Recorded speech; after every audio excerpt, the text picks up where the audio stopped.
এই হোয়াটসঅ্যাপ ভাই ব্রাদার, কি অবস্থা সবার? আশা করি তোমরা সবাই অনেক ভালো আছো। আজকে আমাদের মিলের করুণ দশা, আমরা কিভাবে মিলটা চালাচ্ছি সেটা তোমাদেরকে সম্পূর্ণ ভিডিও দেখাবো, আর কিভাবে হোস্টেল লাইফে বেন্নার মতো চলতে হয় সেটাও তোমাদের দেখাবো।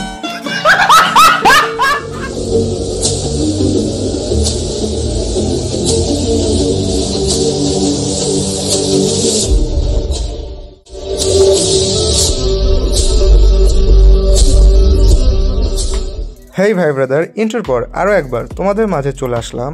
আমরা যেহেতু আজকে সবজি বিরিয়ানি রান্না করতেছি, সেজন্য আমাদের যে সকল পণ্যের প্রয়োজন হবে সেগুলো আমরা প্রথমেই পরিষ্কার করে ধুয়ে নিয়েছি। এর ভিতরে আলু আছে, বুটের ডাউল আছে এবং পালং শাক আছে। আর আমাদের প্রয়োজন মতো যে সকল মশলা দিতে হবে সেগুলো আমরা প্রয়োজন অনুযায়ী আমরা দিয়ে নিচ্ছি, এবং এরপরে আমরা এটা ভালোভাবে মেখে নিচ্ছি যাতে সবগুলো মশলা একে অপরের সাথে সম্পূর্ণভাবে মিশে যায়। এরপরে আমাদের এখানে কিছু মরিচের গুঁড়োর প্রয়োজন ছিল, সেটা আমরা প্রয়োজন মতো আরও একবার দিয়ে নিলাম। এরপরে মাখার পরে আমরা কিছু পানি দিয়ে চুলার উপর তুলে দিলাম। কিছু সময় পর দেখতেছিলাম যে আমাদের বিরিয়ানির অবস্থা কীরকম হয়েছে এবং আমাদের চুলার আগুন ঠিক মতো জ্বলতেছে কিনা।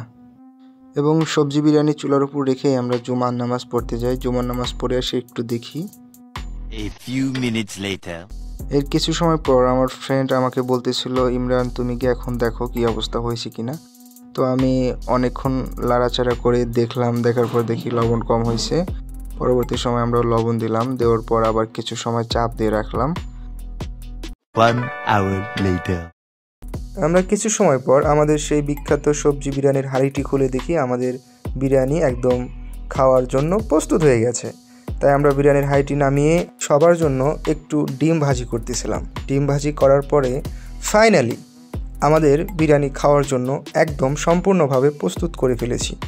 এখন কথা হচ্ছে, তোমরা যারা হোস্টেল লাইফে থেকে পড়াশোনা করো বা কোনো কাজে বাসা থেকে বাইরে থাকো, তারা অবশ্যই বলবা এইভাবে তোমরা কখনো রান্না করে খেয়েছো কি না।